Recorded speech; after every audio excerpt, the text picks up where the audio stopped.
Fala, galera de Deus, eu sou o pastor Ale Alves e hoje eu quero falar com você sobre amizade. Vem comigo. Ei, quem são os teus amigos?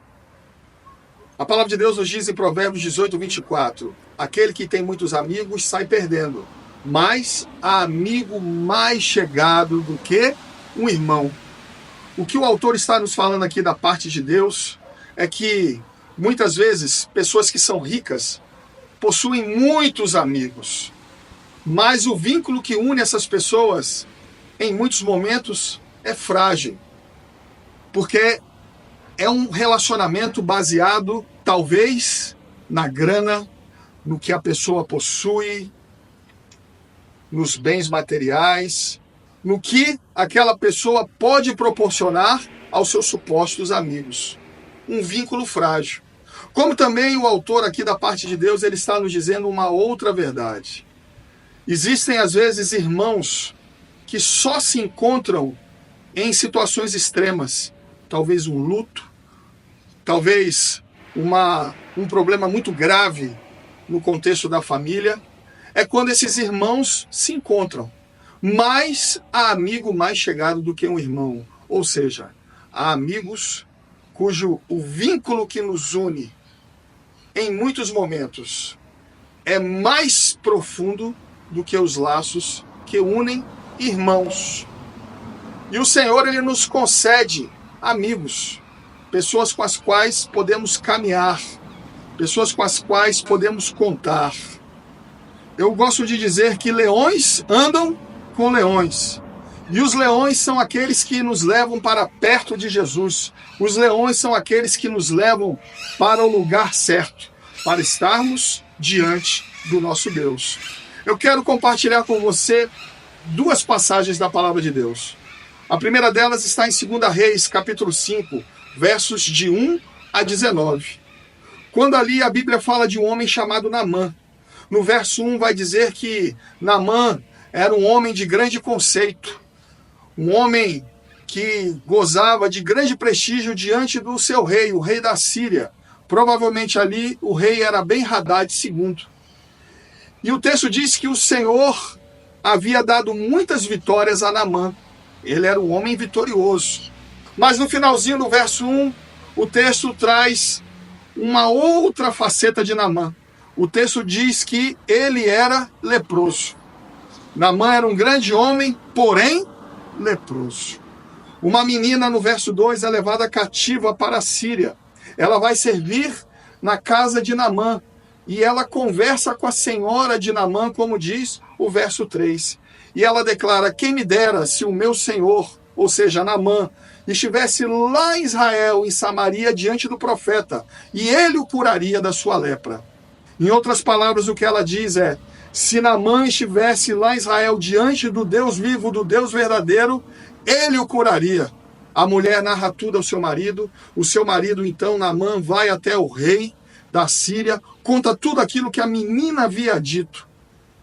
E o texto diz, então, que o rei, ele, por gostar muito de Naamã, ele, então, envia Naamã com uma carta escrita por ele mesmo para o rei de Israel, que provavelmente era o rei Jorão. Naamã não leva apenas a carta do rei, mas ele leva um dote. 350 quilos de prata aproximadamente, 70 quilos de ouro e 10 vestes festivais. Naamã estava disposto a entregar tudo pela sua cura. O rei Jorão recebe aquela carta que dizia: envio o meu servo Naamã para que você o cure de sua lepra. O rei se desespera e declara no verso 7: acaso sou eu Deus para matar ou fazer viver? Eu não posso curar Naamã.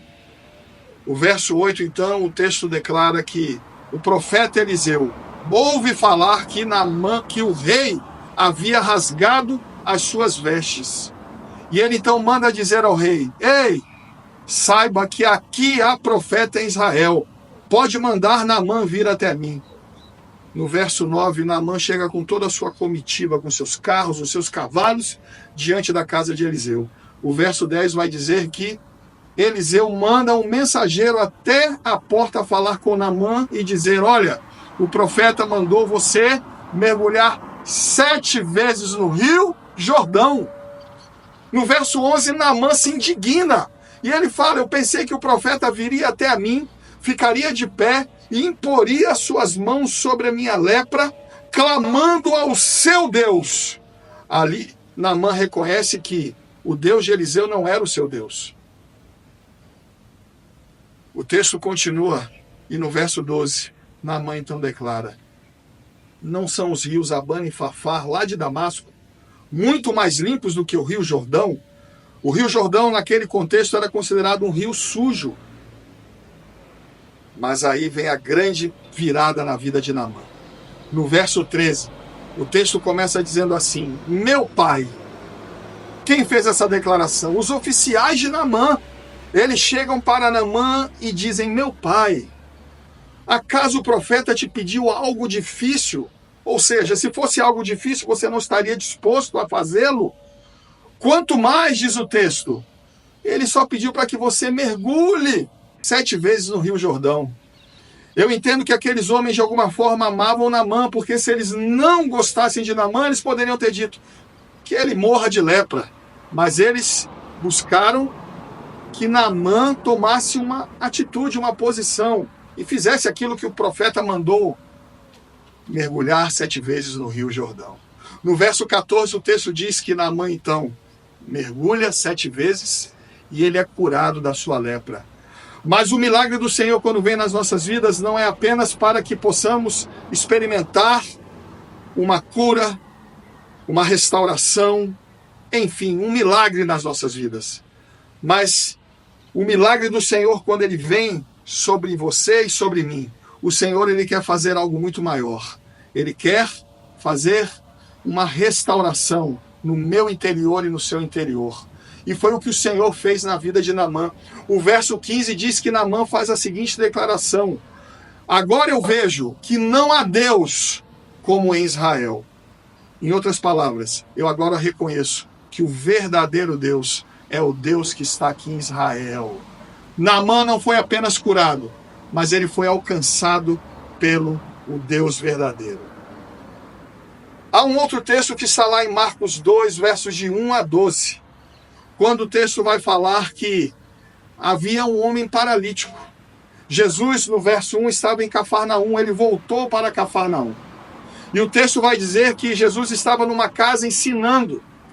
E a multidão tomou o interior da casa e a parte externa da casa, não havia como chegar nem à porta. Mas a palavra de Deus nos diz que 4 homens levando um paralítico numa maca, eles não podendo transpor a multidão, eles então têm a grande sacada: vamos subir ao eirado. As casas naquela época possuíam um terraço feito com palha e barro, sustentado por vigas transversais de madeira. Aqueles homens sobem com aquele paralítico até o ponto exato aonde Jesus estava. Eles abrem um buraco e descem aquele homem até onde Jesus se encontrava. O verso 5 diz o seguinte: vendo-lhes a fé, Jesus contempla a fé daquele paralítico, mas Jesus também contempla a fé daqueles 4 amigos que amavam aquele homem, eu imagino, porque eles estavam dispostos a ir além para colocar aquele homem diante de Jesus. O texto continua, e o Senhor então diz àquele homem, no final do verso 5, após contemplar a fé daqueles homens: estão perdoados os teus pecados. No verso 6, os escribas começam a razoar nos seus corações: mas quem é esse que perdoa pecados? Só Deus pode perdoar pecados. Jesus então reage e diz assim: ei, o que é mais difícil dizer a este homem: são perdoados os seus pecados? Ou levanta, toma o teu leito e anda? Em outras palavras, Jesus está dizendo que a obra no coração daquele homem era muito mais importante do que ele andar. Mas o texto continua e Jesus declara: para que vocês saibam que o Filho do Homem tem poder, todo o poder, eu te ordeno agora, levanta, toma o teu leito e anda. Aquele homem experimentou uma cura física, mas aquele homem experimentou uma restauração completa no seu coração, na sua vida, feita por Jesus. Mas isso só foi possível porque ele teve 4 amigos que o conduziram para estar diante de Jesus. Naamã só experimentou o encontro com Deus e a cura da sua lepra, porque ele teve homens que o exortaram e o levaram para estar no lugar certo, no Rio Jordão, diante de Deus. Quem são os teus amigos?